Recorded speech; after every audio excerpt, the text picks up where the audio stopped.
Coucou tout le monde, moi c'est Aurélie, alias Knit and Read. Je vous retrouve pour la 4e et dernière vidéo consacrée à mon analyse de la relation qui unit Rey et Kylo Ren dans la nouvelle trilogie de Star Wars. Donc je filme cette vidéo le dimanche 7 avril 2019. Ça a son importance puisque la prochaine convention Star Wars Celebration commence le 12 avril, donc vendredi prochain à Chicago. Et il y a de fortes chances qu'à cette occasion, Disney et Lucasfilm nous donnent enfin le titre de l'épisode 9, voire nous montre les premières images, la première bande-annonce de l'épisode 9. Donc voilà, je voulais absolument filmer cette dernière partie de l'analyse avant les nouveaux éléments qui vont très probablement nous être donnés durant Celebration à Chicago. Voilà, donc comme ça, si je me plante dans mes prédictions, on pourra tous en rigoler allègrement quand l'épisode 9 sera sorti. J'aurai pas d'excuses, quoi. Voilà, donc effectivement cette 4e vidéo va être consacrée à des prédictions pour l'épisode 9. Mais ça, ce sera la deuxième partie de la vidéo. Dans un premier temps, je voudrais revenir sur la structure narrative de la saga, donc des 9 épisodes. Revenir sur les liens avec la nouvelle trilogie, avec les épisodes 7 à 9, et évidemment exploiter tout ce qu'on a pu mettre en avant durant mes 3 précédentes vidéos où j'analysais en détail les épisodes 7 et 8. Donc on va à nouveau parler des archétypes, on va à nouveau parler de mythologie et de contes de fées.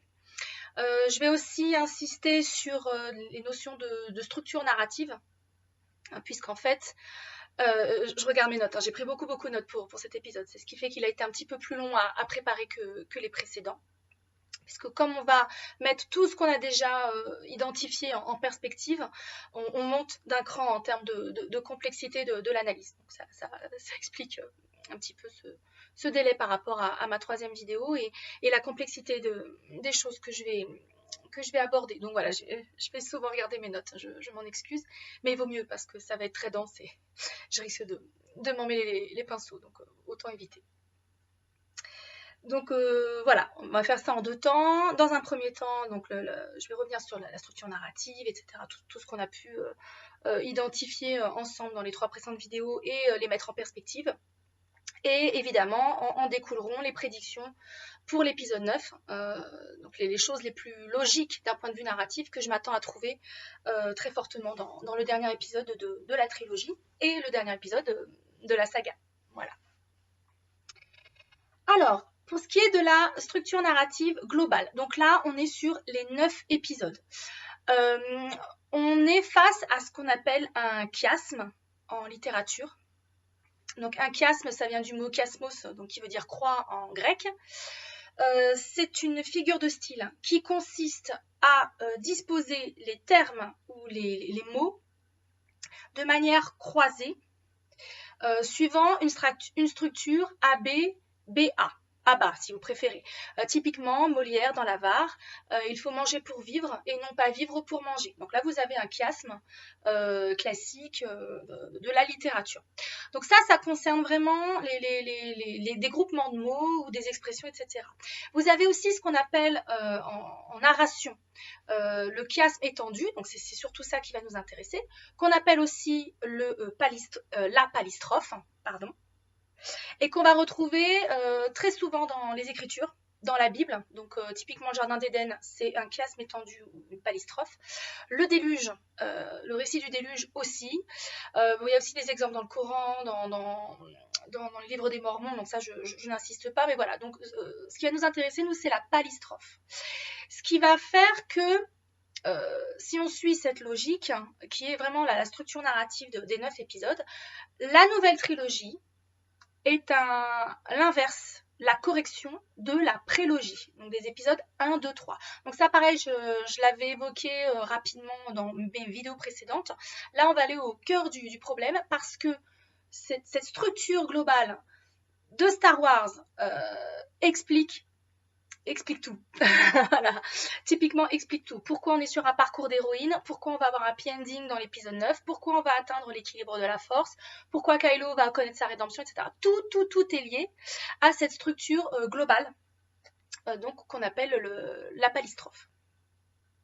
Voilà. Donc voilà, ça j'insisterai jamais assez, mais la palistrophe, donc c'est une structure narrative hautement développée qui sous-tend les 9 épisodes et qui prend tout son sens avec la nouvelle trilogie. Voilà, donc c'est quelque chose qui... les deux premières trilogies fonctionnaient ensemble, il y a énormément de parallèles évidemment, on suit la trajectoire d'Anakin sur 6 épisodes, mais avec la nouvelle trilogie, là on va vraiment boucler la boucle d'une façon hautement satisfaisante. Voilà, d'où l'existence de cette nouvelle trilogie. Donc il faut savoir que dans les 9 films de la saga Skywalker, vous avez une trilogie qui correspond à une trajectoire du personnage principal, du héros. Et la conjonction des 3 trilogies forme la palistrophe. Voilà. Dans la trilogie d'origine, on suivait la trajectoire de Luke, qui est l'application quasiment à la virgule du monomythe défini par Joseph Campbell. Voilà, donc ça a été la principale source d'inspiration de George Lucas pour la trilogie d'origine, donc les épisodes 4, 5, 6. Lorsque George Lucas a décidé d'explorer le passé d'Anakin, donc de filmer les épisodes 1, 2, 3, la prélogie, on savait déjà que Anakin était une figure tragique et donc forcément il s'est éloigné du monomythe de Campbell pour s'inspirer des sources de la tragédie au sens grec du terme, et là il est allé piocher chez Sophocle et il s'est largement inspiré de la tragédie d'Œdipe roi. Voilà.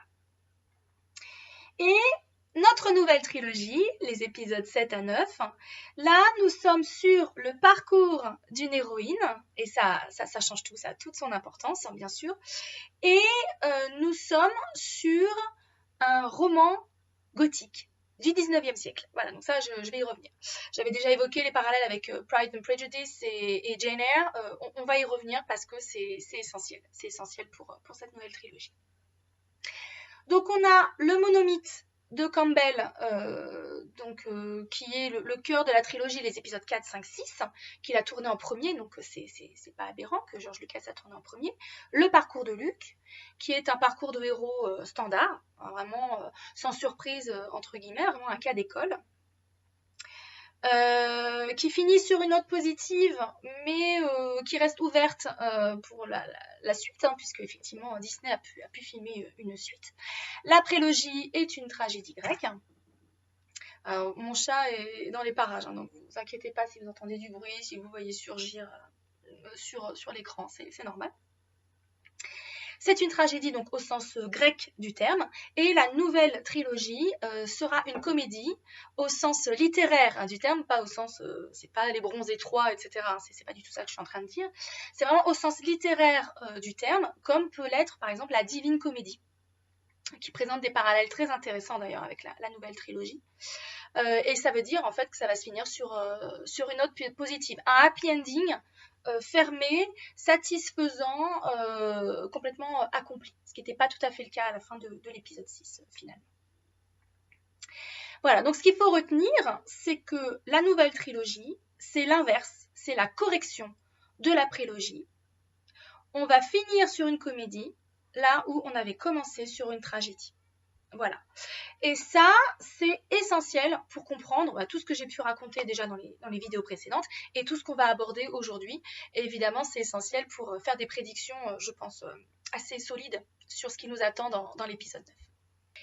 Bien sûr, à cette grande structure narrative de la palistrophe, de notre chiasme étendu qui concerne les 9 films, on s'ajoute tout ce que j'ai pu dire sur les archétypes, donc en particulier l'archétype de l'usurpateur et de la Sainte Mère, sur lequel je vais revenir assez lourdement aujourd'hui. Vous avez également la notion de conte de fées, qui est omniprésente, puisqu'encore une fois, Star Wars, c'est un conte de fées dans l'espace. Et là, on va revenir sur les figures de la Belle et la Bête, qui ont été notre fil rouge sur les 3 vidéos précédentes. Évidemment, il y a des liens avec la mythologie, hein, donc tout ce qui est Hadès et Perséphone. Vous avez aussi, évidemment, Orphée qui descend aux enfers pour récupérer sa chérie. Donc vous avez voilà, tous ces liens avec la descente dans le monde souterrain pour sauver l'être aimé. Voilà, donc c'est typiquement ce que Rey a fait dans l'épisode 8, hein, je ne reviens pas là-dessus. Et donc, ce qu'il faut savoir, c'est que pour pouvoir rétablir la tragédie d'Anakin dans la prélogie, il fallait impérativement que la nouvelle trilogie soit le parcours d'une héroïne.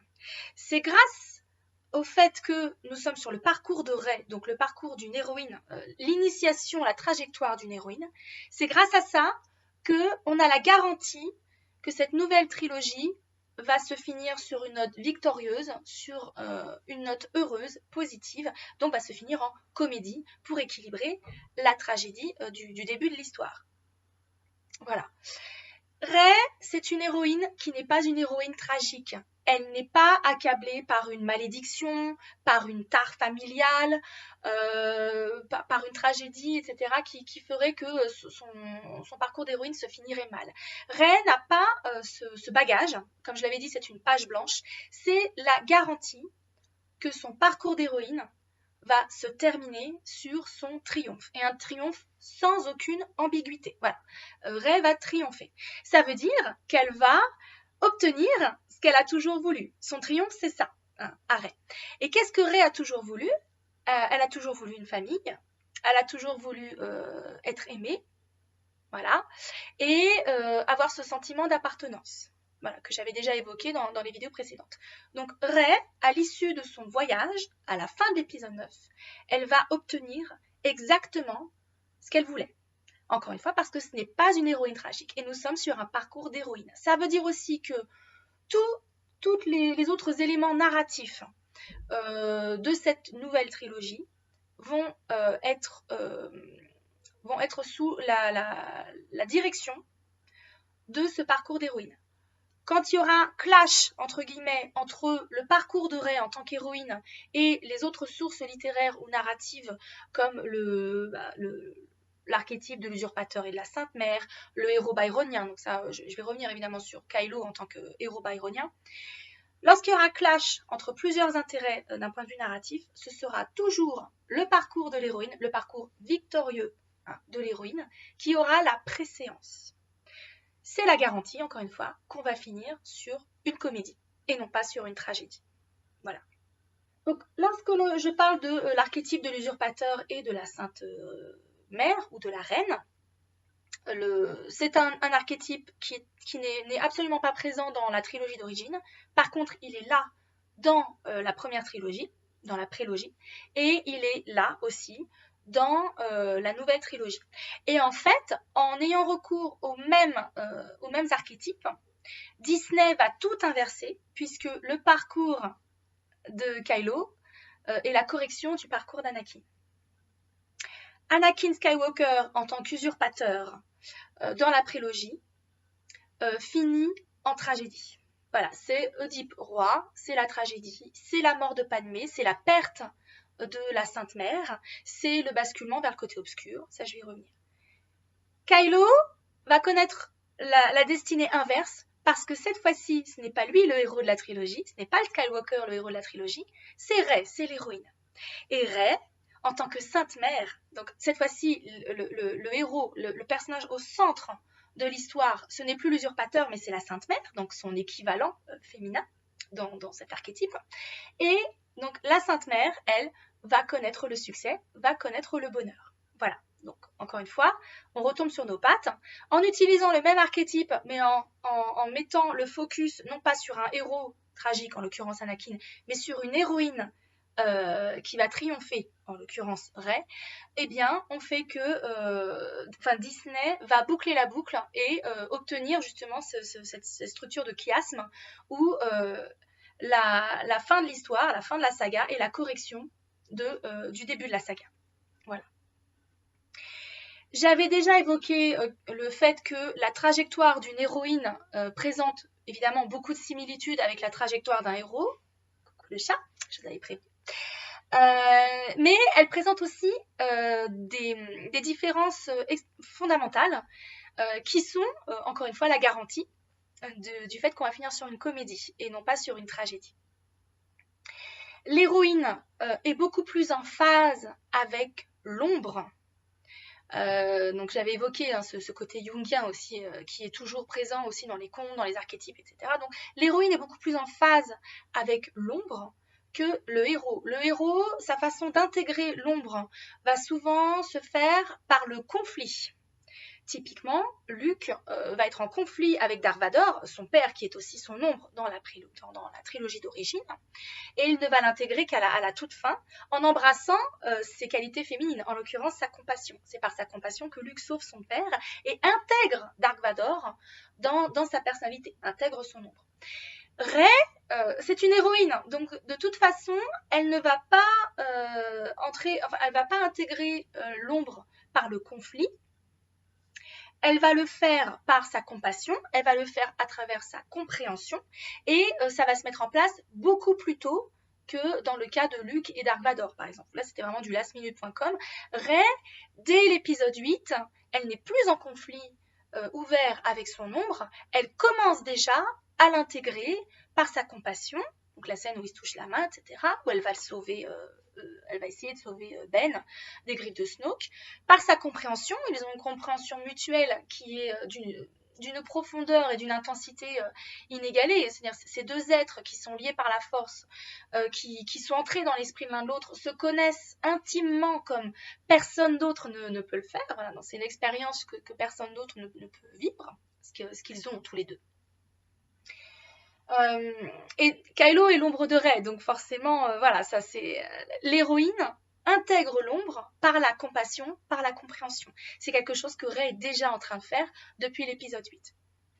Par ailleurs, dans son parcours, l'héroïne doit aussi épouser son animus, c'est-à-dire son rapport au masculin, le compagnon, le père de ses enfants, etc.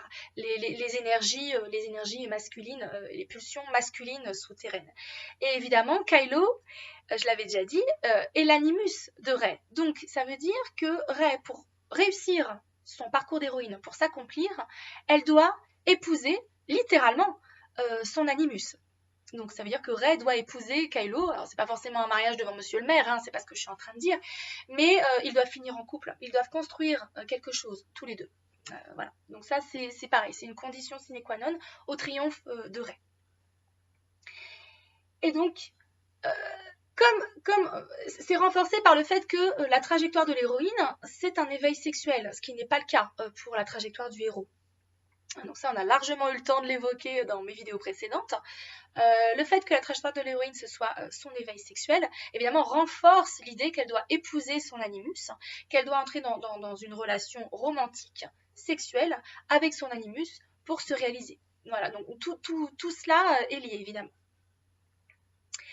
Donc là, je vais carrément lire ce que j'ai écrit, parce que ça ira plus vite, je pense.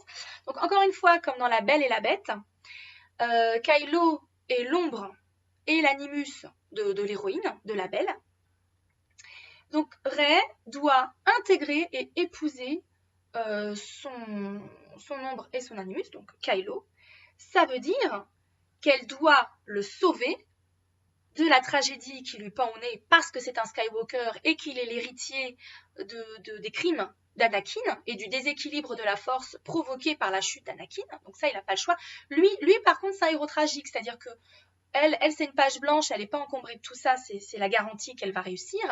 Lui, en revanche, Kylo, c'est le dernier Skywalker, il a tout ce poids de l'héritage Skywalker sur les épaules, c'est pas de sa faute, mais c'est comme ça, il est né dans cette famille maudite, entre guillemets, et il va devoir rectifier les erreurs du passé, qu'il le veuille ou non.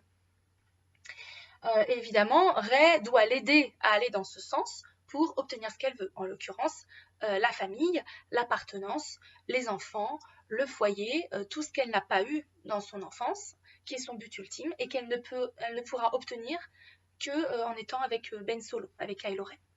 Donc ce qu'il faut comprendre, c'est que sauver Ben Solo, c'est l'enjeu majeur de la nouvelle trilogie. Donc ça, je l'avais déjà évoqué. C'est le but ultime de l'héroïne pour qu'elle obtienne ce qu'elle veut et qu'elle triomphe, qu'elle accomplisse son destin et sa trajectoire. Et c'est la condition nécessaire pour répondre à l'enjeu cosmique global de la nouvelle trilogie, mais même plus largement de toute la saga, qui est rétablir l'équilibre dans la force. Ces trois objectifs, ces trois impératifs narratifs sont intimement liés à la rédemption de Ben Solo. Donc cette rédemption va avoir lieu, j'en suis persuadée, on est déjà sur le chemin, donc ça paraît, je vais y revenir, mais tout est lié à la rédemption de Ben. Voilà, ça il faut que ce soit bien clair. Alors, des trajectoires d'héroïnes, on en connaît plein hein, dans la littérature, dans la mythologie, etc. Mais là, Disney a choisi un angle qui, je pense que c'était le bon choix. En l'occurrence, c'est celui du roman gothique du 19e siècle. Pourquoi ? Tout simplement parce que c'est une formule qui marche dans un parcours d'héroïne. Donc ça, je vais y revenir. Donc la nouvelle trilogie, c'est Jane Eyre dans l'espace. Hein. Faut être bien clair là-dessus. J'ai déjà évoqué le fait que Kylo est un héros byronien, il en a tous les traits, j'avais fait une comparaison assez détaillée avec Monsieur Rochester de Jane Eyre, avec Darcy aussi d'Orgueil et Préjugés, mais Rochester est vraiment plus proche de Kylo. Ce rapprochement avec le héros byronien, avec le héros romantique, va au-delà de ça, puisqu'en fait, encore une fois, la nouvelle trilogie, les épisodes 7 à 9, c'est un roman gothique. C'est du Jane Austen, c'est du Charlotte Brontë, c'est du Emily Brontë, on est à fond là-dedans. Pourquoi ? Parce que l'héroïne romantique, Jane Eyre, etc., Elizabeth Bennet, elle est amoureuse de son alter ego byronien, de son compagnon byronien, Rochester, Darcy, Kylo, voilà, machin. Envers et contre tous. C'est-à-dire que le héros byronien, par définition, il est odieux, il est isolé, il peut être très cruel, il est déchiré par ses passions, etc. Il est en porte-à-faux vis-à-vis de toute la société. Sauf l'héroïne, qui est la seule à voir les qualités qui se cachent derrière cette façade extrêmement dure. Donc, le héros byronien, la bête, hein, même combat. Et seule la belle, seule Jane Eyre peut voir ce qui se cache derrière Rochester / la bête. Donc, le monde entier, la galaxie tout entière pense que le héros byronien n'est pas digne de l'amour de l'héroïne, mais elle s'en fout. Elle s'en fout parce qu'elle arrive à voir au-delà et elle sait intuitivement qu'elle a rencontré son alter ego, son complément. Et le anti-héros ou le héros byronien, lui, donc comme je le disais, il est odieux avec tout le monde, il se coupe de toute la société, etc. Il peut commettre des crimes qui vont du non-respect des conventions de la société jusqu'au crime de guerre, donc là c'est le cas de Kylo Ren. Mais il y a une seule personne avec laquelle il ne se comporte pas de la même façon, pas du tout, c'est l'héroïne. C'est l'héroïne romantique, c'est la belle. Et très rapidement, le héros byronien développe une fascination, voire une obsession pour l'héroïne romantique. Et c'est une source de dévotion pour lui, c'est-à-dire qu'il lui est complètement dévoué. Et là, je vous renvoie vers... alors, j'ai pas trop insisté là-dessus dans mes vidéos précédentes, mais très souvent, Kylo est représenté agenouillé ou accroupi devant Rey, dans un signe de soumission qui rappelle directement l'imagerie de la chevalerie, un des romans courtois, où le chevalier est à genoux en dévotion devant la dame. Voilà, donc là on est aussi sur on reprend aussi des éléments visuellement hein, du roman courtois chrétien de Troyes, etc. Donc je reviens pas là-dessus, mais cette notion de dévotion du héros byronien pour son héroïne, elle est très importante et on la retrouve alors là, pur jus dans la nouvelle trilogie. Ce qu'il faut savoir, c'est que donc les romans gothiques, ils peuvent se terminer en tragédie. Ça arrive. Hein. Léo de Hurlevent, typiquement, on a un héros byronien, déchiré, machin, voilà. Mais quand le roman gothique se termine en tragédie, c'est parce que il est centré sur un héros avec une faille fatale, Heathcliff, typiquement, et non pas sur une héroïne qui n'est pas encombrée d'une faille fatale. Jane Eyre se finit en happy ending. parce que c'est un parcours d'héroïne, que Jane n'a pas de faille, n'a pas de malédiction, etc. Et donc, elle accomplit son parcours, elle obtient ce qu'elle veut à la fin, elle épouse Rochester, ils vivent heureux, ils ont des enfants, ils ne seront plus jamais seuls. Enfin voilà, c'est une communion totale. Et c'est exactement ce qui pend au nez de notre ami Ray, puisque Ray, encore une fois, c'est Jenner dans l'espace. Donc avec Ray, on n'a vraiment pas le problème, on court aucun risque de finir sur une tragédie. Donc là, on se retrouve avec une héroïne qui est à la fois une héroïne romantique, Jenner, qui est la Sainte Mère dans l'archétype de l'usurpateur et de la Sainte Mère, qui est aussi Belle dans les contes de fées, La Belle et la Bête, qui est Perséphone dans le mythe d'Hadès et Perséphone. Toutes ces héroïnes, toutes ces femmes ont en commun de sauver leur alter ego masculin de l'obscurité, de la tragédie, de la malédiction. Et elles obtiennent ainsi leur happy ending. Voilà, donc Ray, c'est la Belle, c'est la Sainte Mère, c'est Perséphone, c'est Jenner, tous ces personnages, tous ces archétypes se retrouvent dans Ray. Voilà, donc ça, j'insisterai, j'ai déjà bien insisté là-dessus, mais vraiment c'est essentiel parce que c'est la clé pour comprendre toute la nouvelle trilogie. Et c'était la condition sine qua non pour réussir l'inversion de la prélogie. Donc voilà, ça c'est très très important. Par ailleurs, nous avons Kylo, Ben Solo, qui est clairement engagé sur la voie de la rédemption, et ce, depuis l'épisode 7. Donc voilà, ça c'est très très important. Avant l'épisode 7, on sait qu'il a commis le crime originel, son premier crime, qui est la destruction du temple de Luke et le meurtre de la moitié de ses padawans. Ça, c'est le crime originel, le meurtre des enfants. C'est exactement ce que fait Anakin dans la prélogie. Dans l'épisode 2, l'attaque des clones, il massacre un village entier, y compris les enfants. Donc ça, c'est le crime originel qu'on retrouve. Il va récidiver, si vous voulez, au moment où dans l'épisode 3, la revanche des Sith, il va tuer les Padawans dans le temple Jedi sur l'ordre de Palpatine. Voilà. Donc ça, c'est le crime originel. La destruction des enfants, la destruction du temple de Luke. Ensuite, pendant les 6 années où Kylo... il se passe 6 ans entre le moment où Kylo bascule du côté obscur, donc commet ce crime originel et le début de la nouvelle trilogie, l'épisode 7. Donc on sait très bien que pendant ce laps de temps, il va y avoir une aggravation des crimes de guerre. Il devient le tueur de Jedi parce qu'il pourchasse soit les Jedi formés, soit typiquement ceux qui ont la force en eux. Il les pourchasse à travers la galaxie, il les tue sur l'ordre de Snoke. Au tout début de l'épisode 7, il ordonne le massacre d'un village, il tue Lor San Tekka, il torture Poe, etc. Donc on a une aggravation des crimes. C'est une étape habituelle dans un arc de rédemption. Hein. Donc voilà, il y a un crime originel, ensuite on aggrave les crimes, on a vraiment la sensation que le personnage il est irrécupérable. Hein. Et faut pas se leurrer, aucun personnage n'est irrécupérable à partir du moment où il a décidé de revenir du côté lumineux. Il n'y a aucun méchant qui est irrécupérable à partir du moment où il a décidé d'arrêter d'être méchant. C'est aussi simple que ça. Ça n'a rien à voir avec le fait qu'il le mérite ou pas si on s'en tient à nos standards à nous dans la vraie vie, c'est-à-dire qu'il faut un procès, etc.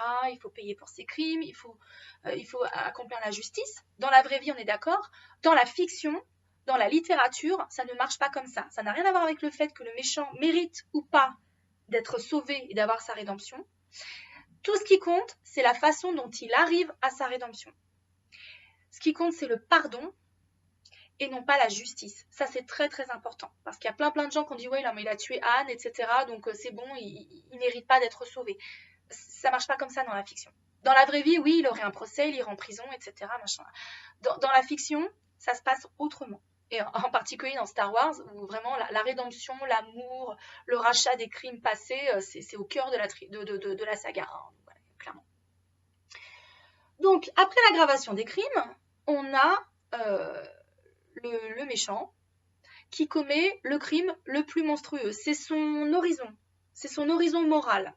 C'est-à-dire que c'est le moment à partir duquel soit il est irrécupérable parce qu'il ne voudra jamais se racheter, soit au contraire, il va s'engager définitivement dans la voie de la rédemption. Et évidemment, pour Kylo, le crime le plus monstrueux, c'est le meurtre de Han à la fin de l'épisode 7. C'est son horizon moral, clairement.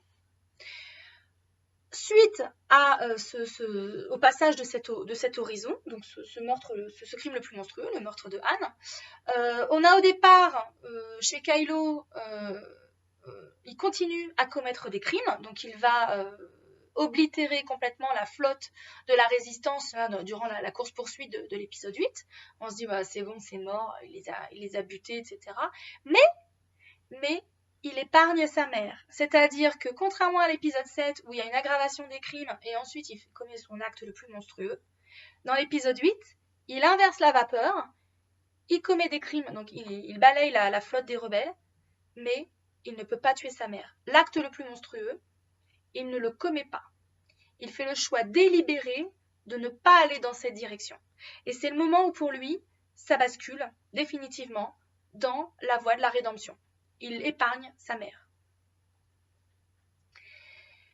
Dans la foulée, vous avez le fait qu'il y a un basculement des alliances, c'est-à-dire qu'il va sauver Rey, il va sauver sa promise et détruire son maître du côté obscur pour ce faire. Donc non seulement il va se libérer de l'influence de son maître du côté obscur, de Snoke, mais en plus, il va sauver sa promise. Donc il continue à avancer dans la voie de la rédemption.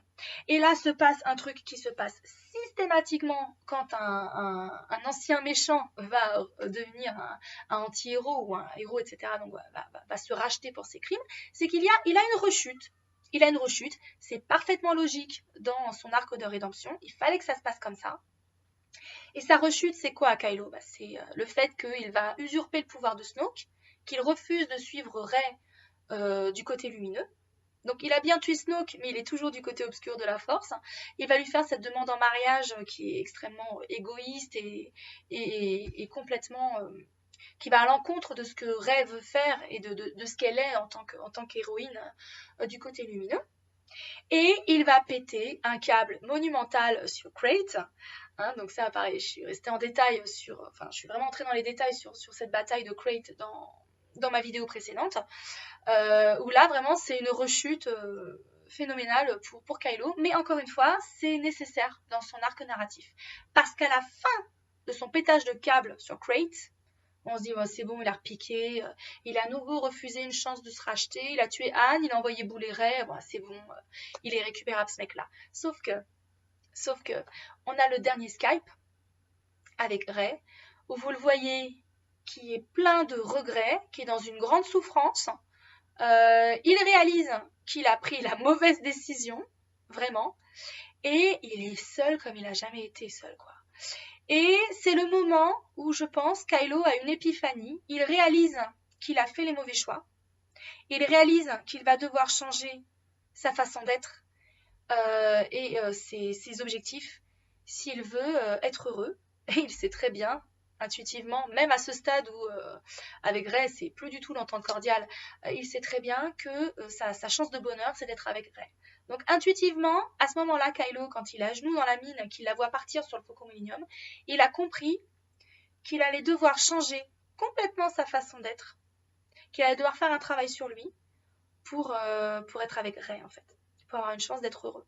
C'est-à-dire qu'il a saisi le pouvoir pensant que c'était ce qu'il voulait, ce dont il avait besoin. Et là, il vient de comprendre que ce dont il a vraiment besoin, c'est d'être avec Rey, mais pour ça, il va falloir qu'il renonce au pouvoir. Il n'est pas encore prêt à le faire, mais c'est tout le travail qu'il va accomplir dans l'épisode 9. Donc voilà, ça c'est très important. Donc là, on en est là de l'arc de rédemption de Kylo. Et ce qu'il faut savoir, c'est que les étapes du parcours d'héroïne de Rey et les étapes de l'arc de rédemption de Kylo sont parfaitement en phase, ce qui évidemment va se traduire par leur réussite à tous les deux dans l'épisode 9. Donc Rey, elle a encore un certain nombre d'étapes à franchir dans son parcours d'héroïne. Il faut qu'elle retourne au monde connu, Donc tout l'épisode 8, elle était dans le monde souterrain, elle explorait la force, elle flirtait avec le côté obscur, elle se rapprochait de son animus, elle découvrait sa sexualité sur Arto, etc. Donc là, je ne reviens pas sur toutes les métaphores qu'on a déjà abordées. Ça, c'était le monde magique qu'elle devait apprivoiser. Ça veut dire apprivoiser ses pouvoirs et apprivoiser sa sexualité. Là, dans l'épisode 9, elle va revenir au monde connu, c'est-à-dire la résistance, le combat. Vraisemblablement, je pense qu'on va retourner sur Jakku. Enfin, ce serait pas aberrant puisqu'elle retourne au monde connu. Donc, il faut aussi qu'elle boucle la boucle avec son passé familial, qu'elle renonce définitivement. Elle est déjà bien engagée sur ce chemin, mais qu'elle renonce définitivement à cette illusion de renouer avec ses parents, qu'elle intègre son passé familial pour laisser ce boulet émotionnel derrière elle. C'est fini, c'est du passé, il faut qu'elle avance. Dans son parcours d'héroïne, Rey lui reste encore à se réconcilier avec le masculin. Donc tout l'épisode 8, pour elle, ça consistait à se réconcilier avec le féminin, c'est-à-dire sa sexualité, le fait qu'elle sera mère un jour. Donc voilà, ça rejoint ce que je viens de dire aussi. Et là, il va falloir qu'elle se réconcilie avec le masculin. Se réconcilier avec le masculin, c'est quoi? C'est se réconcilier avec son animus, c'est-à-dire avec Kylo. Voilà, il va falloir qu'ils fassent la paix tous les deux. Il va falloir qu'elle accepte le fait qu'elle aime Kylo suffisamment pour faire des choix qu'elle n'aurait pas fait autrement. En l'occurrence, éventuellement, envoyer bouler la résistance en disant « Je vous ai choisi dans l'épisode précédent parce que d'un point de vue moral, c'était ce qu'il fallait faire et j'étais pas prête à rejoindre Kylo. Et de toute façon, si je l'avais rejoint dans l'épisode 8, ça aurait été immanquablement pour qu'on se ramasse la tronche dans l'épisode 3. Donc il fallait pas qu'il soit en union dans l'épisode 8. Non, dans l'épisode 9, pardon. Pour que l'union soit garantie et heureuse dans l'épisode 9. Par contre, dans l'épisode 9, je pense qu'à un moment donné, elle va devoir choisir Kylo contre la résistance. Voilà, et se réconcilier avec son masculin. Et la dernière étape du parcours de l'héroïne, c'est la maîtrise de la vie et de la mort. Et donc ça a toute son importance pour la suite, pour la fin de l'épisode. Enfin, je vais y revenir. Kylo, lui, de son côté, il a aussi encore pas mal de pain sur la planche, plus que Rey. Hein, elle est plus avancée que lui dans sa réalisation en tant que personnage, en tant qu'adulte, hein, puisqu'encore une fois, c'est une coming of age. Ils ont été des enfants dans l'épisode 7, des adolescents dans l'épisode 8. Dans l'épisode 9, on passe à l'âge adulte, à la maturité. Rey est un petit peu plus en avance que Kylo de ce point de vue-là, parce que lui, c'est le méchant, donc il a quand même pas mal d'obstacles à surmonter qui sont très très costauds. Donc lui, sa première étape, ça va être d'admettre ses crimes, d'accepter qu'il a commis des actes monstrueux, accepter le fait que malgré cela, il est digne de se racheter et il est digne d'être aimé. Donc ça va être le gros morceau pour Kylo parce que sa famille l'a laissé tomber. Snoke a pas arrêté de distiller son poison dans son esprit en lui disant de toute façon, en gros, tu ne vaux rien si tu n'es pas le descendant de Vador. Clairement, Snoke a recherché Ben, a voulu mettre la main sur Ben parce qu'il est le descendant de Vador. Donc ça veut dire que Kylo, il faut qu'il fasse le ménage. Et ça implique aussi qu'il prenne connaissance de ce qu'a été Anakin Skywalker, qu'il se débarrasse de cette vision tronquée qu'il a de Dark Vador, hein, qu'il cherche à émuler, hein, pour qu'il vraiment il prenne conscience de tout ce qu'a été Anakin Skywalker. Pas uniquement Dark Vador, mais l'homme bon qui a chuté, mais l'homme bon, fondamentalement bon, qu'Anakin était dans la prélogie. Ça, il faut absolument qu'à un moment donné, Kylo ait accès à cette dimension-là, pour faire lui aussi le deuil d'un certain nombre d'illusions liées au passé familial. Hein, c'est très très important. Il faut qu'il accepte le fait qu'il a tué son père et qu'il vive avec ça. Qu'il sache qu'il est digne de vivre malgré le meurtre de Han. Ça aussi, c'est le gros morceau pour Kylo, hein, clairement. Et il faut qu'il comprenne, et les spectateurs aussi comprennent, que la seule personne qui peut sauver Ben Solo, c'est Ben Solo. C'est-à-dire qu'Anne, l'amour familial, Anne s'est cassé le nez dans l'épisode 7. Rey, l'amour romantique, s'est cassé le nez dans l'épisode 8. Donc clairement, ce que l'épisode 9 va devoir nous démontrer, et ce qui est donc, c'est le travail de Kylo, c'est que le seul qui peut sauver Ben Solo, c'est Ben Solo. Et pour qu'il le fasse, c'est pas juste par amour pour Rey, c'est pas juste pour être avec Rey, qui serait la récompense, c'est pas juste par rapport à une récompense, c'est parce que il doit être intimement persuadé que malgré tous ses crimes, il est digne d'avoir une deuxième chance, et il va s'offrir cette deuxième chance à lui-même. Voilà, ça c'est très très important.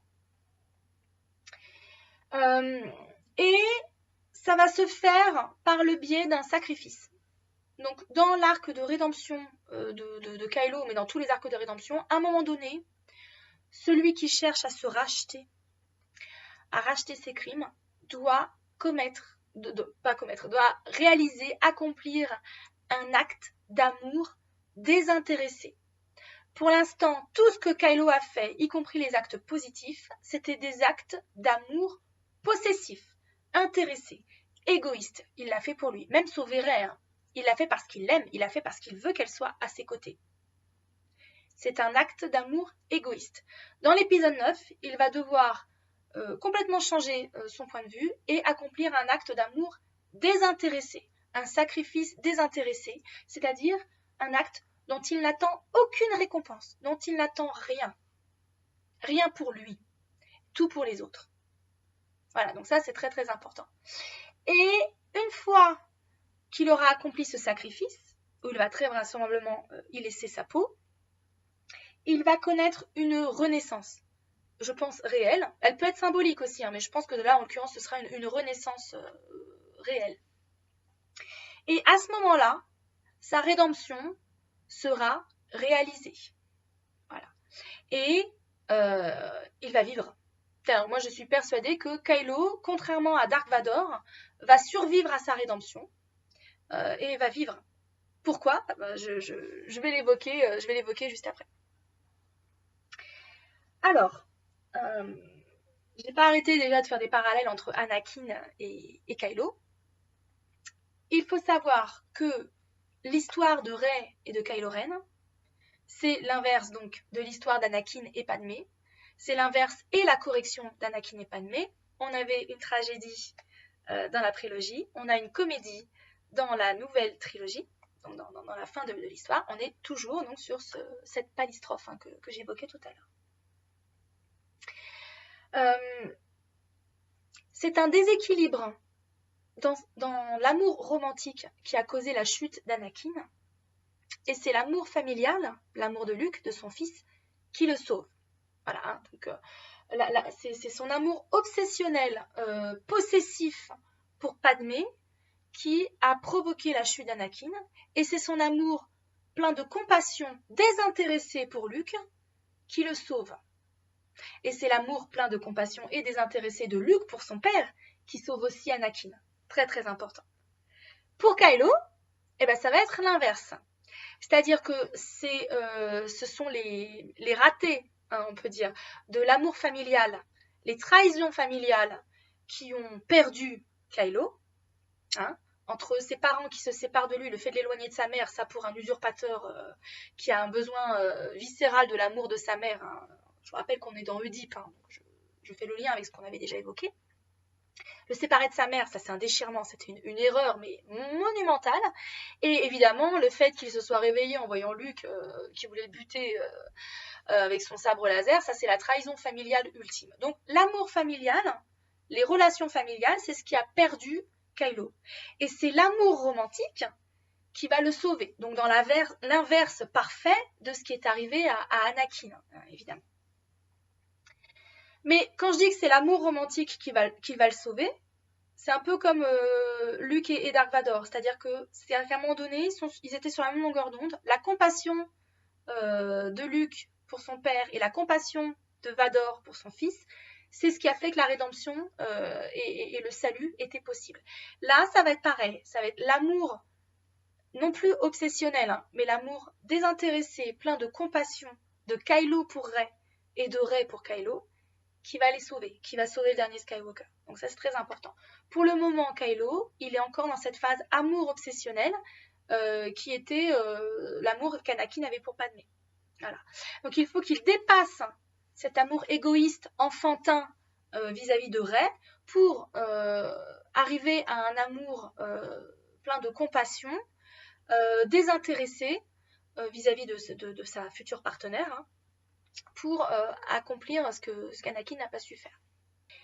Ce qui change complètement la donne entre ces deux couples, c'est que cette fois-ci, l'héroïne, la femme dans le couple, est l'égale de l'homme dans la force. Vous aviez un déséquilibre fondamental dans le couple entre Anakin et Padmé, c'est que Padmé ne maîtrisait pas la force. Elle avait plein d'énormes qualités, c'était une grande guerrière, une grande politicienne, une femme pleine de compassion, une grande souveraine, enfin vraiment un personnage magnifique, hein, Padmé. Mais elle ne maîtrisait pas la force. Donc elle n'était pas l'égale d'Anakin. Avec Rey, on n'a plus du tout ce problème-là. Et ça change tout, parce que du coup, Kylo, elle peut lui botter les fesses. Kylo, elle peut comprendre tout ce qu'il traverse à un niveau, au niveau le plus intime. Je veux dire, Padmé, même si elle avait voulu, elle n'aurait jamais pu comprendre ce que traversait Anakin dans cette espèce de conflit dans la force qui a fini par provoquer sa chute, etc. Elle pouvait pas. Elle pouvait l'écouter, mais elle pouvait pas connecter à ce niveau-là. Rey et Kylo, ils connectent à tous les niveaux, donc on n'a plus ce problème-là. Et là encore, c'est un élément essentiel pour corriger toutes les erreurs du passé, toute la tragédie d'Anakin et Padmé. Vous avez énormément de parallèles visuels entre l'histoire d'Anakin et de Padmé et l'histoire de Kylo et Rey. Donc là, je pense que je vais carrément vous mettre des montages. Hein. Je vais pas trop m'apesantir là-dessus parce que cette vidéo va déjà être assez longue. Mais il y a plein de gens qui ont fait ça très bien. Pareil, je vous mettrai les références en barre d'infos. Vous avez énormément de parallèles visuels qui sont complètement voulus, hein, bien sûr, entre Amidala, donc Anakin et Padmé, et Reylo, donc Rey et Kylo Ren. Hein. Et puis, moi, je vais plutôt insister sur les parallèles narratifs. Donc là, je me suis fait un tableau, hein, pareil. Donc, entre Anakin et Kylo. Parce que c'est ça qui nous intéresse de ce point de vue-là. Donc dans l'épisode 1, Anakin, il est du côté des gentils. Il éprouve un amour désintéressé. Il est plein de compassion. Donc clairement, d'être élevé par sa mère Shmi, c'est très bénéfique pour lui. Et le séparer de Shmi, ça a été une erreur mais monumentale. Qui-Gon, il a vraiment joué au con, hein, excusez-moi l'expression. Il a à cœur d'aider les autres. Hein. Il aide Padmé et Qui-Gon, etc. pour réparer leur vaisseau, etc. Donc il gagne la course de Pod Race. Il a tout ce discours. À un moment donné, ils sont tous enfermés chez Shmi par une tempête de sable. Ils sont en train de dîner tous ensemble et Anakin dit oui, mais il faut s'aider les uns les autres. Maman, t'arrêtes pas de dire que le problème de la galaxie, c'est qu'on s'aide pas les uns les autres. Puis un jour, je libérerai tous les esclaves. Enfin voilà. Donc Anakin, il est plein de compassion hein, dans son enfance. Shmi fait un travail excellent pour en faire un enfant équilibré du côté des gentils. Enfin voilà. C'est un usurpateur en devenir, hein, puisque, je parle de l'archétype hein, bien sûr, puisque il est séparé de sa mère par Qui-Gon qui veut en faire un Jedi, donc erreur fatale, hein, encore une fois, et il va transférer tout de suite ses affections sur Padmé, qui devient sa nouvelle figure maternelle, qui devient sa sainte mère. L'épisode 1 se termine sur une victoire, du moins en apparence, puisque la planète Naboo est sauvée. Anakin devient donc un padawan.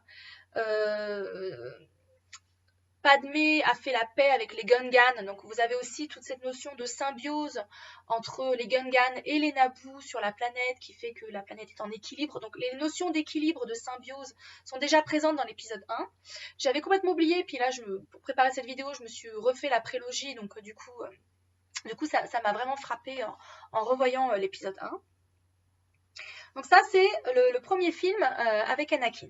Le premier film avec Kylo, c'est l'épisode 7. C'est le miroir, c'est l'inverse complet.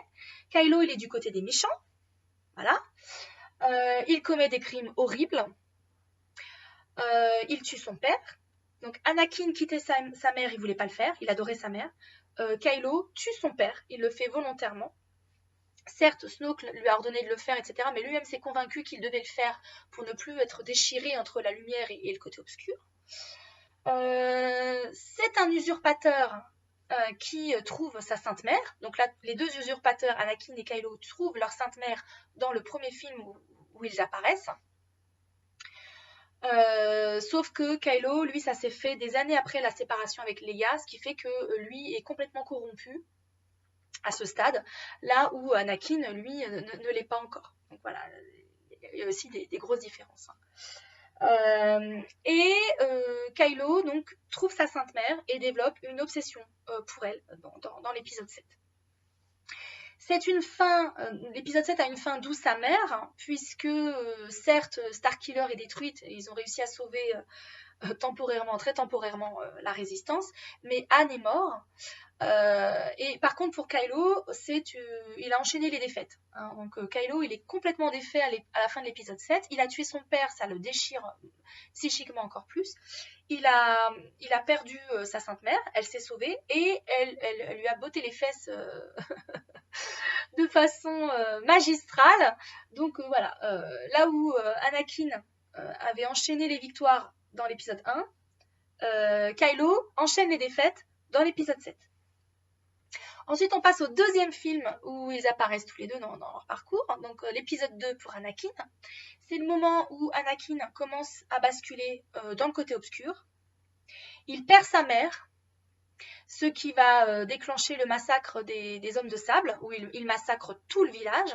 Donc ça, c'est son crime originel, c'est le premier, la pierre d'achoppement, en fait, vraiment son premier pas dans le côté obscur. Il commence à se méfier d'Obi-Wan, on voit des signes de rébellion face à Obi-Wan, donc qui est un peu son père de substitution, son maître lumineux. Il commence à se méfier des Jedi, du conseil des Jedi, etc. Faut dire à sa décharge, les Jedi ne lui font pas confiance, ils sont pleins d'arrogance. Et en plus, on a derrière Palpatine qui sème les graines du doute dans l'esprit d'Anakin. Il épouse la Sainte Mère, mais c'est un amour obsessionnel, déséquilibré, possessif. Donc on a les germes de la tragédie qui va se réaliser dans l'épisode suivant. C'est une fin douce amère. Certes, on a le mariage entre Anakin et Padmé, mais on sent très bien déjà que la relation, elle n'est pas très équilibrée. Padmé, si elle avait eu un peu plus de jugeote, elle aurait jamais dû se mettre en couple avec ce mec-là, parce que, on se faisait la remarque avec ma femme, on a revu l'épisode 2 et l'épisode 3 ensemble, on se disait, non mais Anakin, c'est un stalker en fait. Hein. Faut pas du tout qu'elle se mette en couple avec ce mec-là. Hein. Il y a toutes les alertes rouges qui s'allument. Dans la vraie vie, il faut se barrer de l'autre côté. Hein. Faut se barrer à l'autre bout de la planète. Hein. Le mec, faut absolument plus être en contact avec lui. Là, elle l'épouse. Donc, elle a un peu creusé sa tombe aussi, hein, mes mères. D'autant plus que au moment où il lui dit, ouais, j'ai massacré tout le village, ils ont tué ma mère, etc., même les enfants, elle lui dit pas, mais t'es un grand malade, t'as tué des enfants, mais ça va pas, je me casse. Non, non, non, non. Elle le console, elle lui dit, oui, mais tu sais, être en colère, c'est être un être humain. En gros, elle lui donne le feu vert, elle excuse ce crime atroce qu'il a commis. Erreur fatale hein, pour Padmé, encore une fois, elle creuse sa tombe. Hein. Mais donc je disais c'est une fin douce amère parce que même s'ils se marient, nous on sent très bien que ça va partir en cacahuète. Et puis c'est le début de la guerre des clones où on sait très bien que les gens vont être déchirés, qu'il y a plein de gens qui vont mourir. Enfin bon, c'est vraiment pas... c'est une note pas très positive la fin de l'épisode 2 déjà. Et puis en face, nous avons donc l'épisode 8 pour Kylo. Lui, c'est le moment où il commence à basculer du côté lumineux. Donc là où Anakin, lui, commence à basculer du côté obscur, il commence à basculer du côté lumineux. Pourquoi ? Parce qu'il épargne sa mère et parce qu'il sauve Rey et il tue son maître du côté obscur. C'est-à-dire que Anakin, lui, il va être de plus en plus sous l'influence du maître du côté obscur qui est Palpatine au détriment de sa relation avec les Jedi et avec Obi-Wan. Dans l'épisode 8, Kylo, il fait l'inverse. Il bute son maître du côté obscur, il bute Snoke, il sauve sa mère et il sauve sa promise.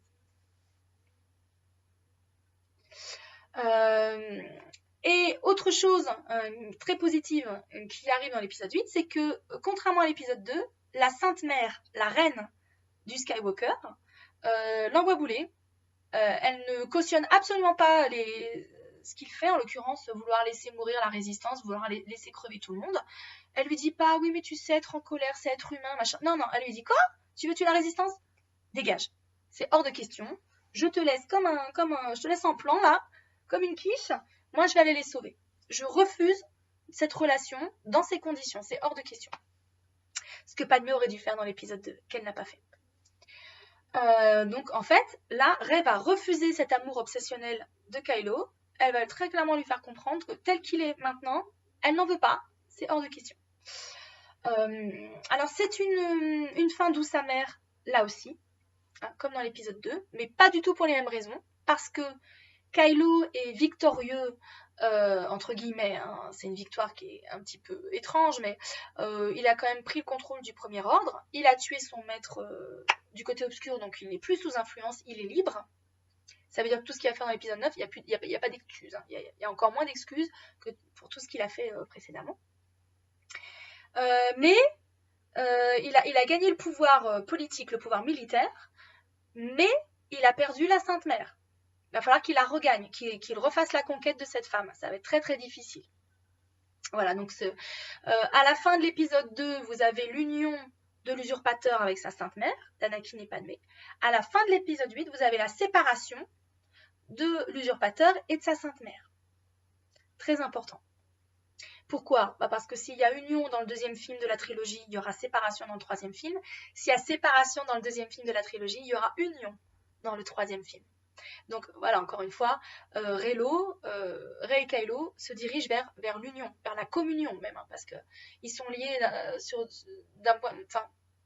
d'une façon tellement profonde, tellement spirituelle, tellement intime, que voilà, ça va être une communion au-delà d'être une union entre ces deux personnages. On arrive au troisième film. Donc l'épisode 3 pour Anakin, c'est le moment où la bascule du côté obscur est consommée, est réalisée. C'est lié à son amour obsessionnel pour Padmé, à son amour possessif. Donc amour romantique obsessionnel, pas bien, il ne faut pas aller dans cette direction-là, c'est pas bien du tout. Donc ça c'est le message aussi, hein.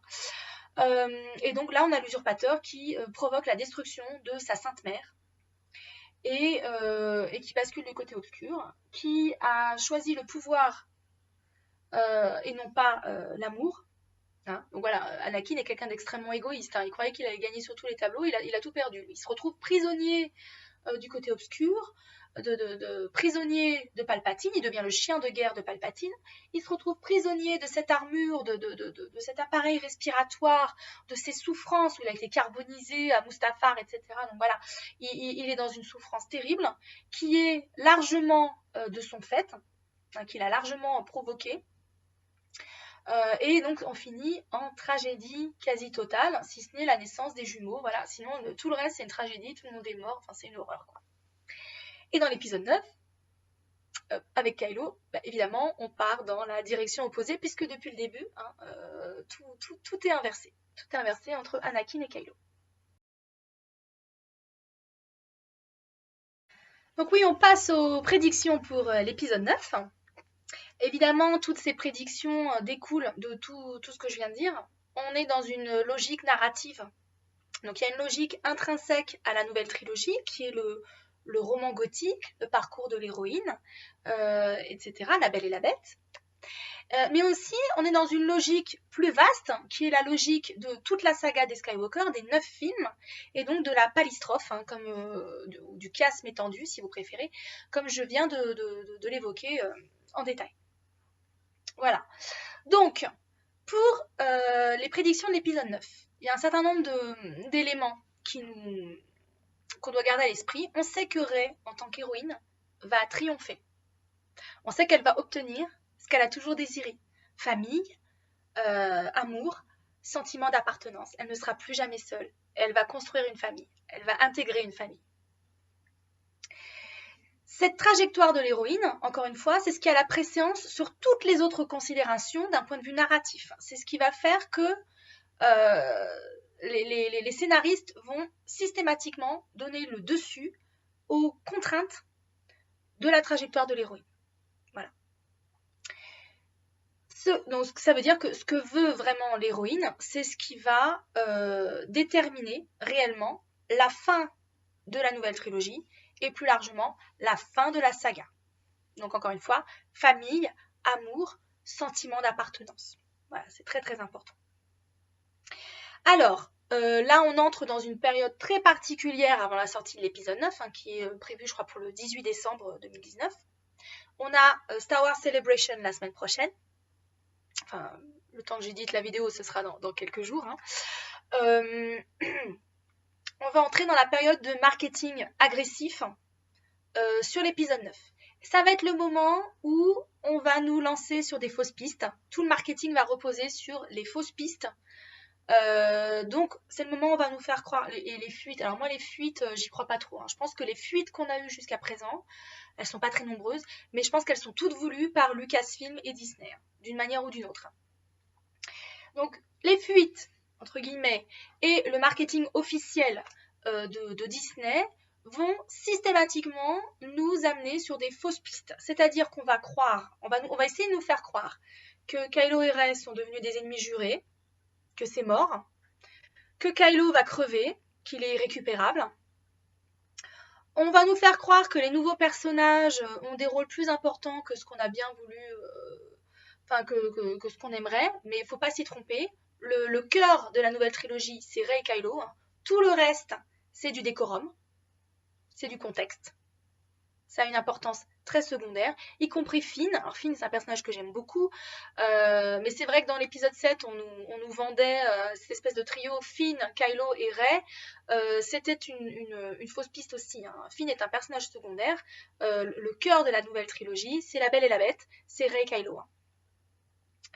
Voilà, tout va être fait, je pense, pour nous faire croire que c'est mort pour nos deux tourtereaux, mais ne vous faut pas s'y laisser prendre, hein.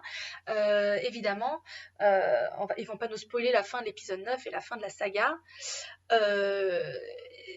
L'enjeu, c'est de nous prendre par surprise et que dans le cinéma, on soit là, waouh, qu'on en prenne plein la tête et qu'on nous retourne le cerveau. Donc, clairement, le marketing va aller à l'opposé de façon systématique de ce qui va vraiment se passer.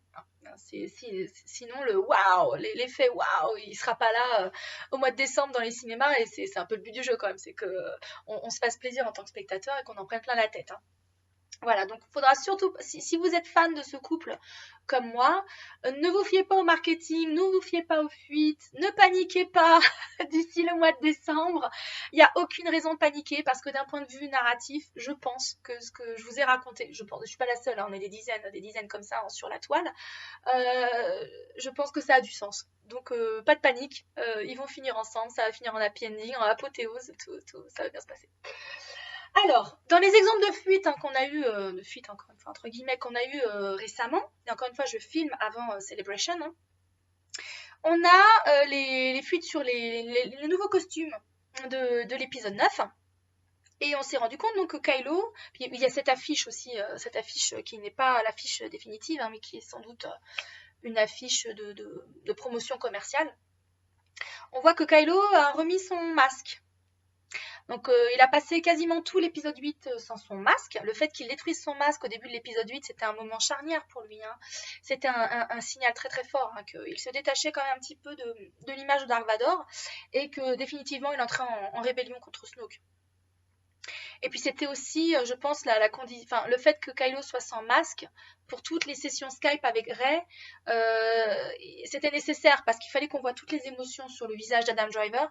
Et Rey, elle pouvait pas tomber amoureuse d'un masque. Il fallait absolument qu'elle voie le visage de son amoureux, donc de son futur amoureux.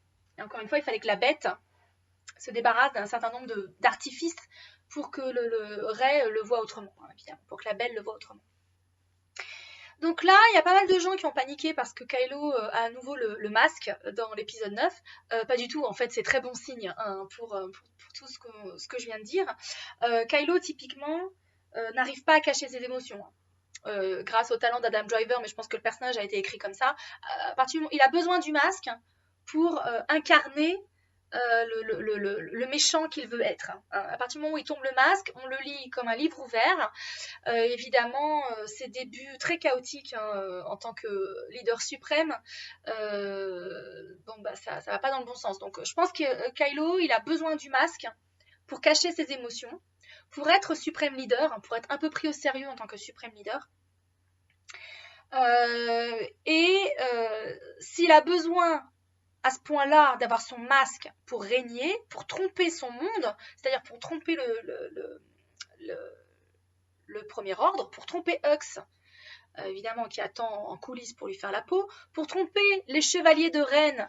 Apparemment, enfin, on va rencontrer les chevaliers de Rennes dans l'épisode 9. Ça fait quand même 2 épisodes qu'on nous fait bisquer avec eux.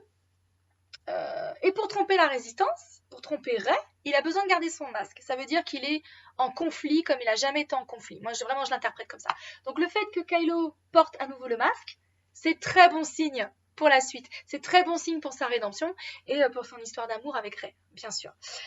Ça veut dire aussi que le moment où il va retirer son masque dans l'épisode 9 sera lourd de sens. C'était un moment lourd de sens dans l'épisode 7 puisqu'il se démasquait pour Rey dans la scène de l'interrogatoire pour lui montrer l'homme qu'il était vraiment. Hop, la belle et la bête, attention, donc on était déjà sur la piste.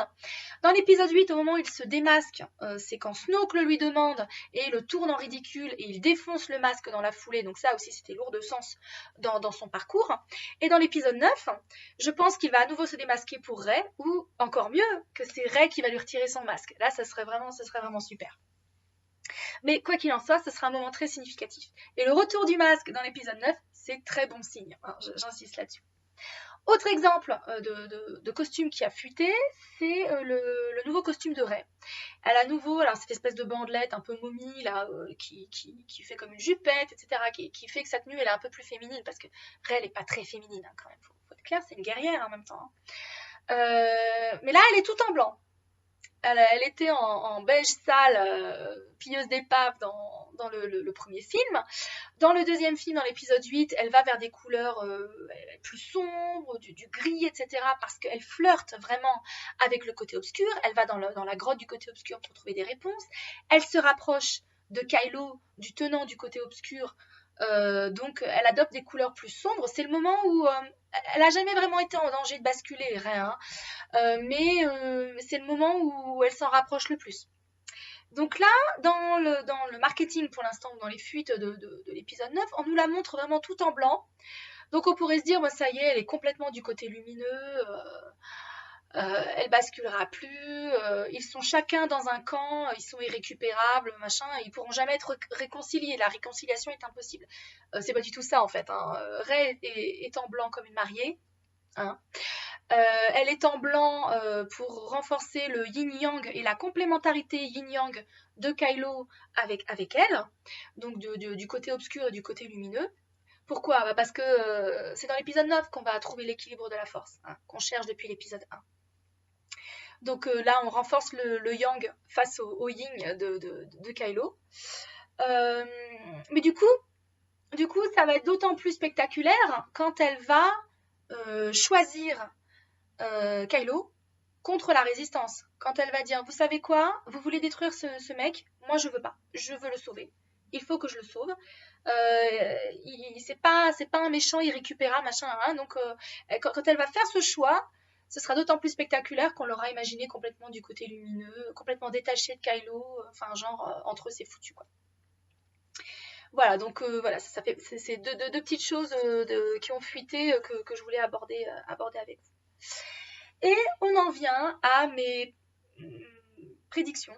C'est pas juste les miennes, encore une fois, comme ça a du sens d'un point de vue narratif, il y a beaucoup de gens qui prédisent la même chose, hein. C'est cohérent, encore une fois. Donc, première chose, le lien dans la force est toujours là. On va avoir des nouveaux Skype, c'est sûr. C'est sûr. Je pense que comme il y a un time jump d'au moins 1 an entre l'épisode 8 et l'épisode 9, ce qui était nécessaire, hein, parce que l'épisode 7 et l'épisode 8 se suivaient à quelques jours ou quelques semaines, c'était intense hein, pour les personnages. Là, le fait qu'il y ait un hiatus d'au moins 1 an, c'est très intéressant d'un point de vue narratif. Et je pense que pendant cette année qui s'est écoulée, ou plus, hein, je ne sais pas, qui s'est écoulée entre les 2 derniers films, vraisemblablement, soit le lien a été dormant de lui-même, soit, je pense, Rey a tout fait pour fermer la porte à Kylo, pour des raisons de sécurité, elle est avec la résistance, donc faut pas que lui puisse deviner quoi que ce soit qui se passe. Je pense qu'elle a pas trop envie de voir sa tronche hein, pour l'instant. Mais si le lien a été dormant pendant cette année, Et c'est mieux, ce serait mieux même pour nous, parce que autant que les spectateurs n'aient pas raté des sessions Skype. L'idéal, ce serait qu'on les voit continuer à se rapprocher à travers ces sessions Skype. Et ils ont beaucoup de choses à planir, hein, tous les deux, hein, enfin, qu'ils se mettent au clair aussi. Hein. Donc, c'est là que le lien de la force est indispensable.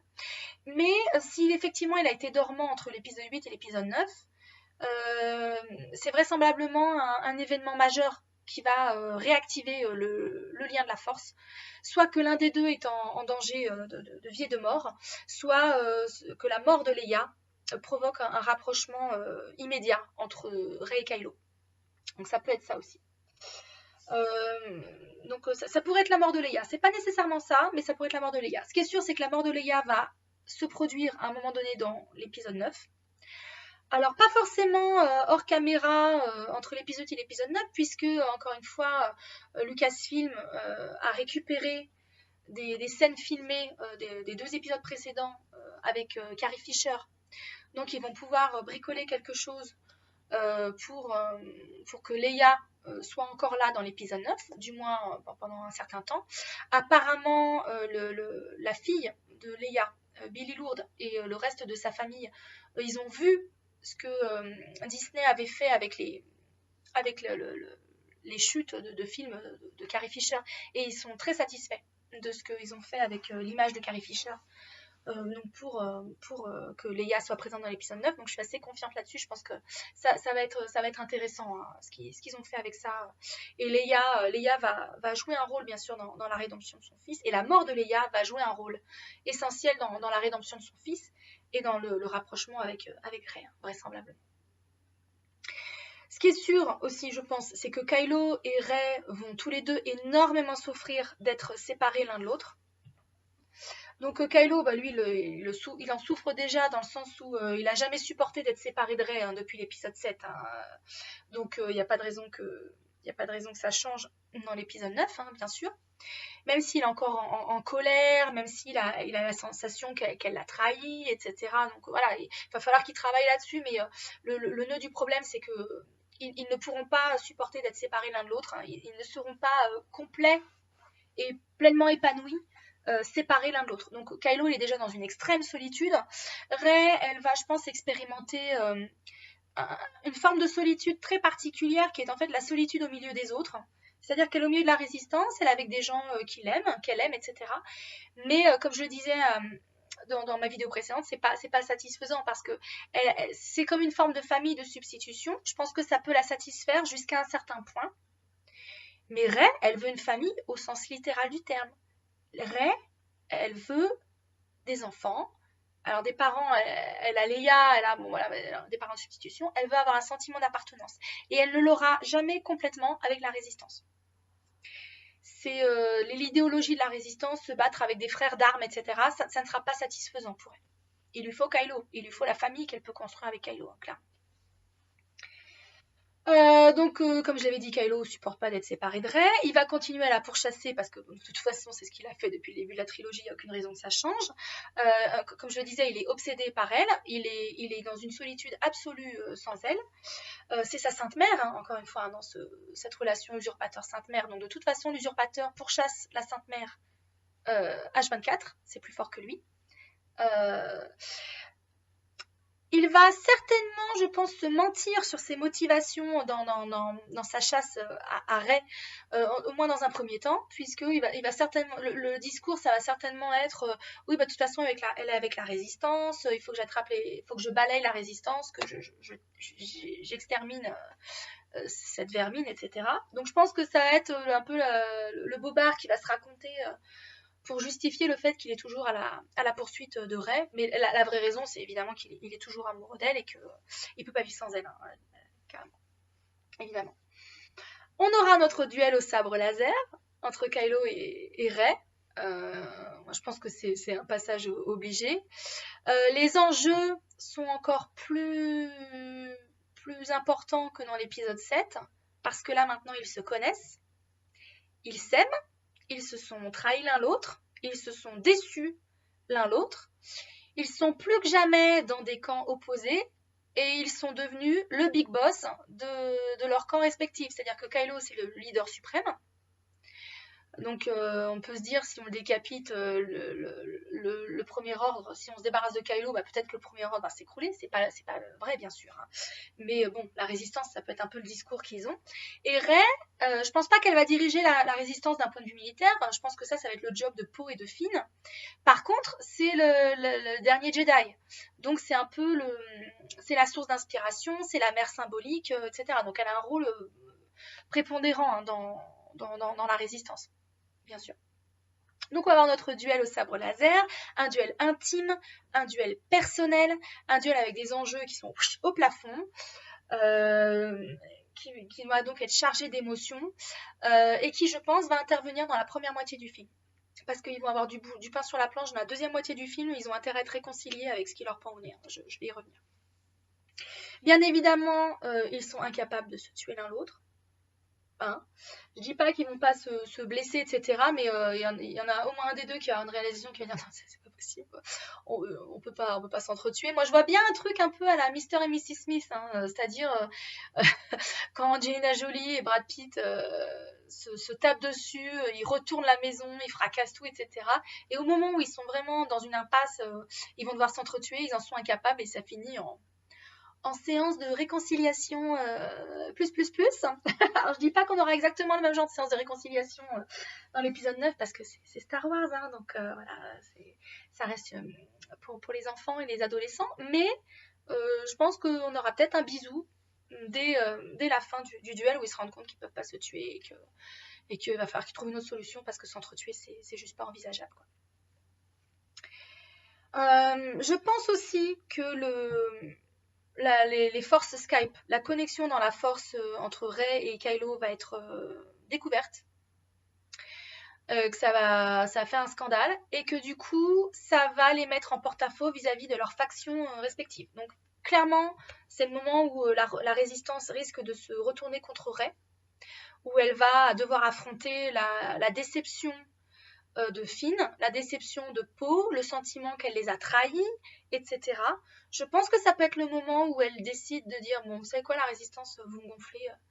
Moi, j'ai un truc à construire avec ce mec. Il n'est pas celui que vous croyez. Et bah, exceptionnellement, là, je vais choisir mon mec contre mon camp. Voilà, donc je pense que c'est le moment où elle va devoir faire ce choix. Ce serait intéressant. Et qu'elle va devoir faire ce choix. Ça risque d'être un déchirement parce que ses amis vont peut-être pas comprendre, quoi. Ils vont même sûrement pas comprendre. Notamment Finn. Parce que la dernière fois que Finn il a vu Kylo, l'autre il lui a brûlé l'épaule et il lui a explosé l'épine dorsale sur Starkiller. Donc là clairement, va y avoir des discussions vont être nécessaires, hein, pour mettre les choses à plat.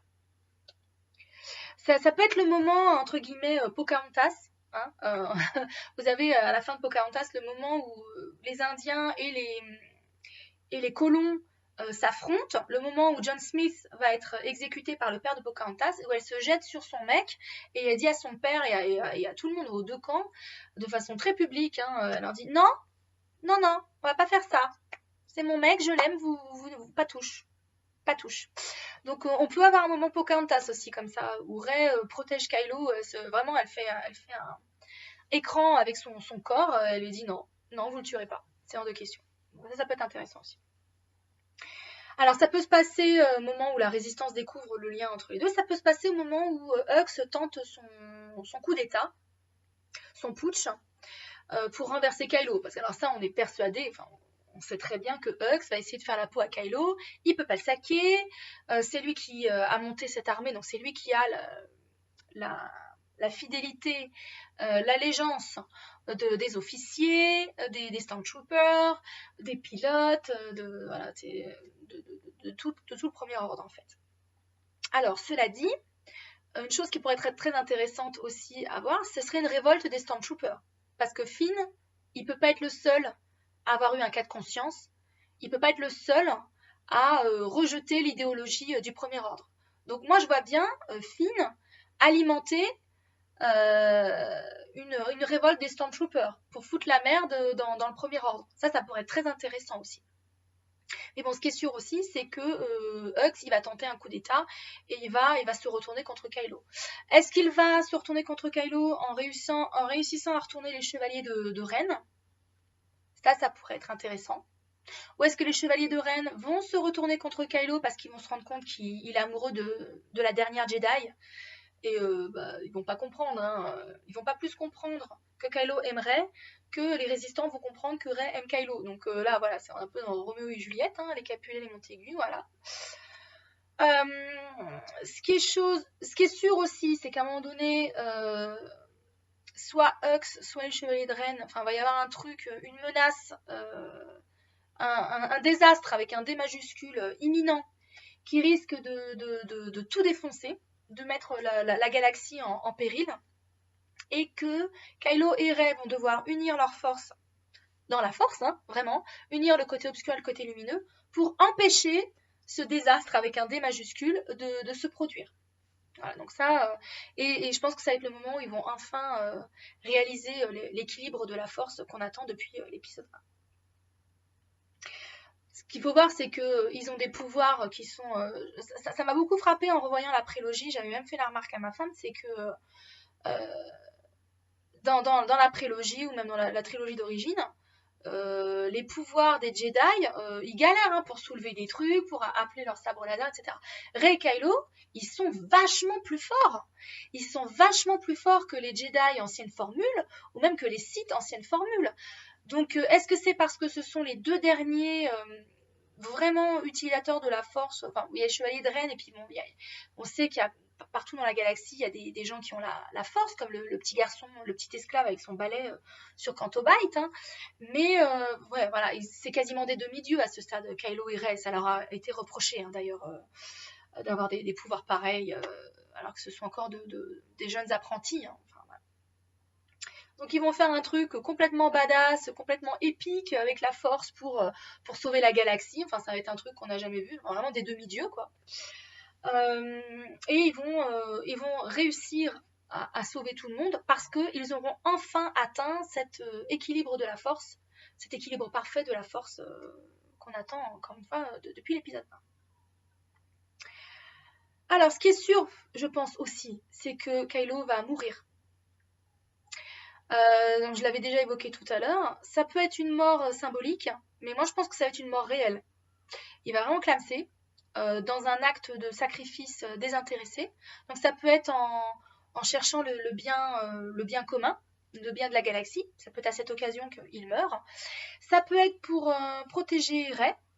Mais j'ai envie de dire que ce serait la solution la moins satisfaisante parce que risquer sa vie pour sauver Rey, il l'a déjà fait hein, quand il a tué Snoke. Hein.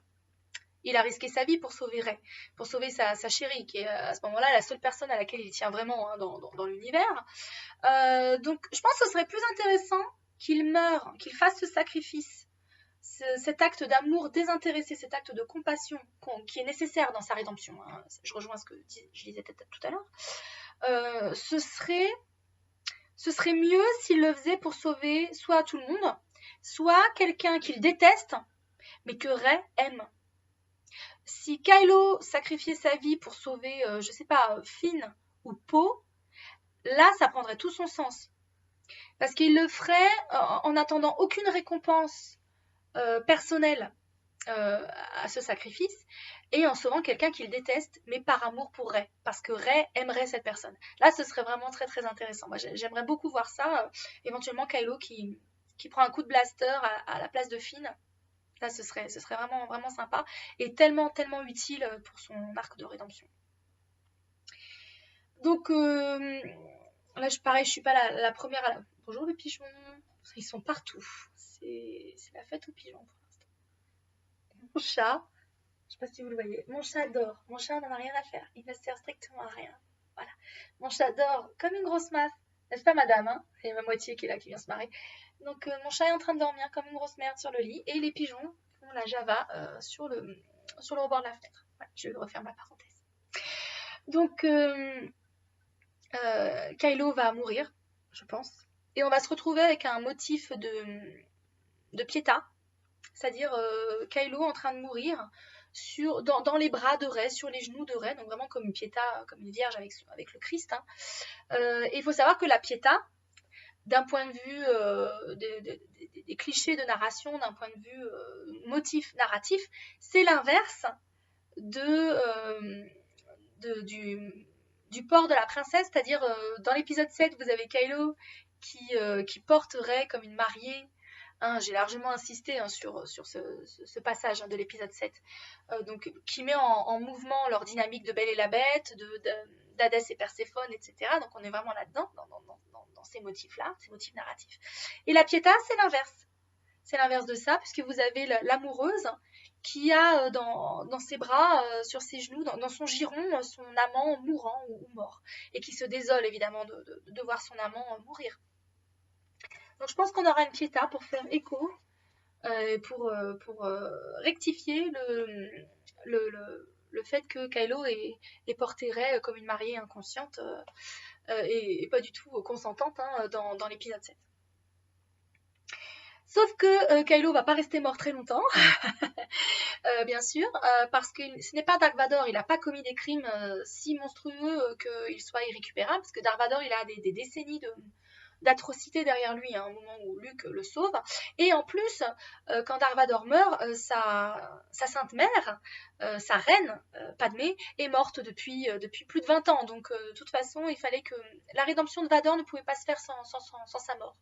Par contre, Kylo, on n'est pas du tout dans le même cas de figure. Il est beaucoup plus jeune, il a commis des crimes beaucoup moins graves. Oui, même le meurtre de Han, c'est beaucoup moins grave. Et sa reine, sa sainte mère, est toujours en vie. Et c'est d'autant plus important que sa sainte mère soit toujours en vie que c'est elle l'héroïne de la nouvelle trilogie. C'est son parcours d'héroïne qui a la préséance sur tout le reste, hein, comme je l'ai déjà évoqué. Donc, au moment où Kylo meurt, eh bien Rey, elle a fini sa trajectoire d'héroïne, elle a accompli ce qu'elle avait à accomplir et elle a atteint le niveau ultime qui est la maîtrise sur la vie et la mort. Voilà, donc ça, c'est l'aboutissement, l'accomplissement aussi du parcours de l'héroïne, c'est la maîtrise de la vie et de la mort. Donc, il faut penser à La Belle et la Bête, faut penser à Réponse, hein, quand elle sauve Eugène, dans un motif de Pietà, hein, dans les deux cas, on est dans un motif de Pietà. Et bien là, patatras, ça va être exactement pareil. Je vous rappelle que Kylo et Rey, c'est La Belle et la Bête, hein, dans l'espace. Et donc, Rey va sauver Kylo, va le ressusciter, littéralement, je pense, dans cette maîtrise de la vie et de la mort, par alors, le pouvoir de l'amour, mais je pense que ça va être un pouvoir qu'elle va acquérir de la force. Typiquement, c'est le pouvoir qu'Anakin voulait obtenir pour sauver Padmé. Palpatine lui a dit que seuls les Sith, seuls les tenants du côté obscur pouvaient obtenir ce pouvoir, et Anakin voulait l'obtenir pour des motifs égoïstes. Il a recherché ce pouvoir. Rey va obtenir ce pouvoir sans avoir cherché à l'obtenir, hein, parce que simplement elle a accompli son arc d'héroïne et à l'aboutissement de sa trajectoire d'héroïne, elle a la maîtrise sur la vie et la mort, en particulier la vie et la mort de son amant, hein, de son amoureux.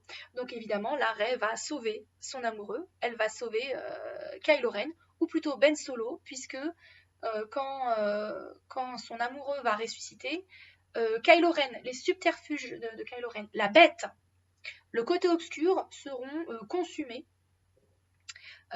puisque lui, il aura aussi accompli sa rédemption. Il sera redevenu Ben Solo. Donc voilà, tout est lié, bien sûr. Le prince charmant va enfin émerger des cendres de la bête. Voilà, à la fois parce qu'il a fait son travail de rédemption, il a fait ce sacrifice, etc. Et parce que la belle, l'héroïne, a, elle, terminé son parcours et obtenu ce pouvoir pour le ressusciter. Donc voilà, quand je disais que l'arc de rédemption de Kylo, enfin de Ben Solo, et la trajectoire d'héroïne de Rey concorde, l'aboutissement se fait à ce moment-là, en fait. Typiquement. C'est pourquoi je suis quand même intimement persuadée qu'on va avoir une renaissance de Ben Solo par la force et le pouvoir de l'amour de Rey. Voilà. Typiquement, Belle et la Bête, Réponse, etc. Je pense que Kylo sera pardonné pour ses crimes. Parce que la résistance et le premier ordre, enfin ce qui restera des deux factions à l'issue du grand désastre ou du grand désastre évité de justesse, évidemment ils verront que Kylo il a sauvé tout le monde, en fait, il a essayé de sauver tout le monde. Donc soit il sera pardonné pour ses crimes, on dira Kylo Ren est mort et puis il pourra reprendre sa vie en tant que Ben Solo de son côté. Il se sera définitivement débarrassé de son alter ego maléfique. des oripeaux de la bête. Soit il va partir en exil, mais il ne partira pas tout seul, hein, bien sûr. Ray restera avec lui, hein, puisque son destin est lié au sien. Et ils vont avoir un happy ending, mais un vrai de vrai, un truc sans ambiguïté, hein, un truc de conte de fées, encore une fois. On est sur un parcours d'héroïne. En général, le happy ending de l'héroïne, c'est les cœurs, les licornes, les paillettes, les trompettes, etc. Donc là, je pense que c'est exactement ce qu'on va avoir. Ils vont être ensemble et ils vont construire une petite famille. Hein. Parce qu'il faut savoir que Ray, elle veut une famille, donc elle aura des enfants.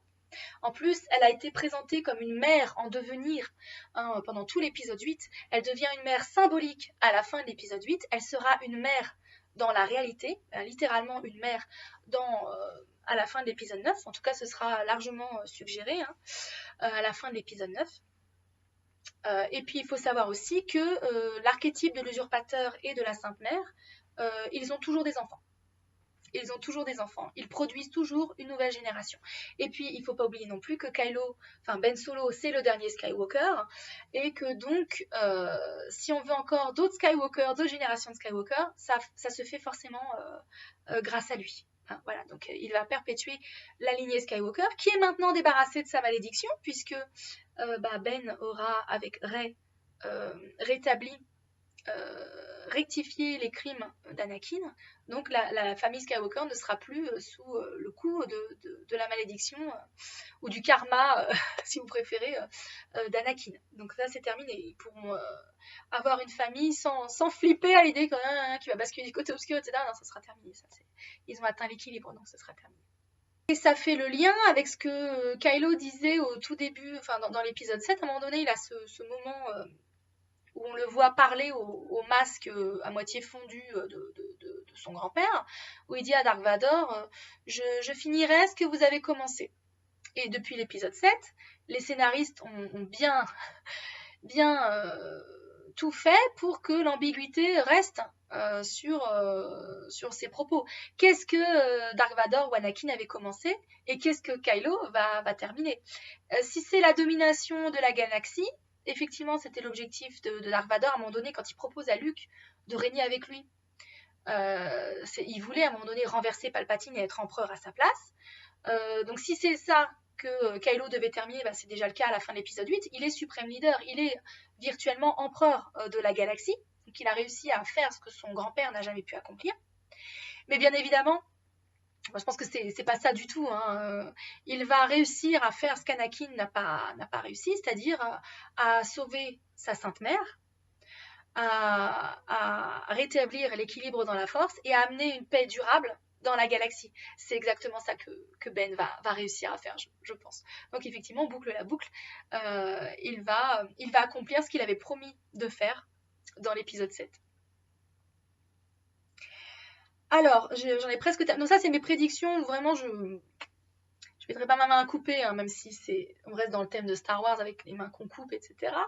Mais je m'attends très fortement à trouver tous les éléments que je viens d'aborder, toutes ces prédictions. Si elles sont pas là et que je me suis complètement plantée, écoutez, on rira bien en 2020, hein. C'est pas très très grave, mais encore une fois, d'un point de vue narratif, c'est ce qui fait le plus de sens. Et il faut pas se leurrer, même s'il y a eu des changements de réalisateurs, etc. Sur les épisodes 7, 8, 9, la trilogie, le parcours de l'héroïne, Jane Eyre dans l'espace, La Belle et la Bête, tout ce que j'ai pu aborder depuis 4 vidéos, ça a été voulu, pensé, passé à la moulinette entre les scénaristes, entre la production.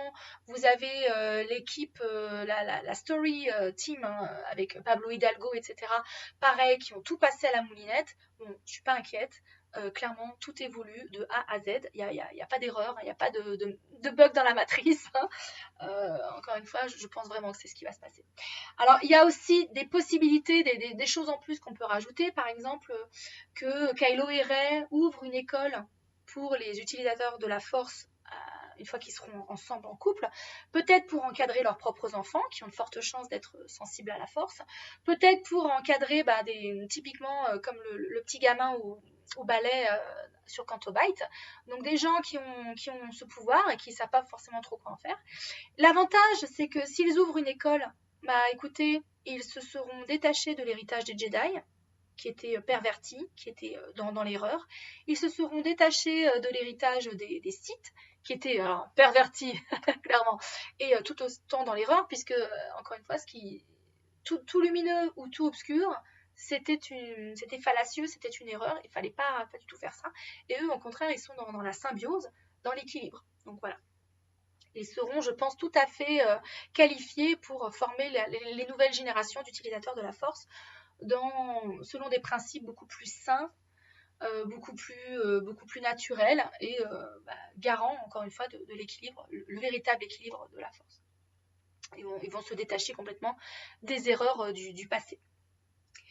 Ce que j'aimerais beaucoup voir aussi, c'est Kylo dans le Faucon Millenium, parce que le Faucon Millenium, c'est la maison, c'est le foyer.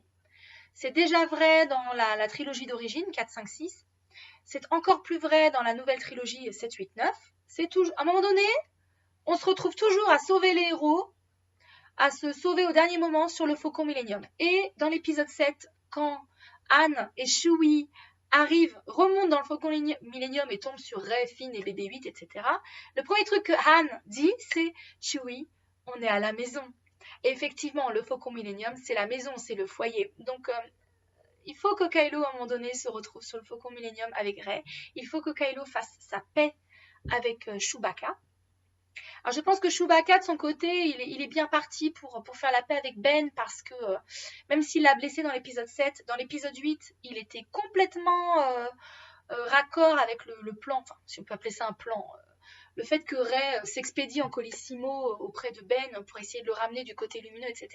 Chewbacca était complice, hein, c'est quand même lui qui l'a amené dans le Faucon Millenium, c'est lui qui a éjecté le cercueil pour qu'elle rejoigne Ben sur le vaisseau du Premier Ordre, c'est lui qui attendait dans les parages cachés pour la récupérer une fois idéalement qu'elle serait revenue avec Ben. Ça s'est pas passé comme ça, mais bon, Chewie était complètement ok avec ce plan, hein, donc je pense que lui, il fait déjà ce travail pour se réconcilier avec Ben.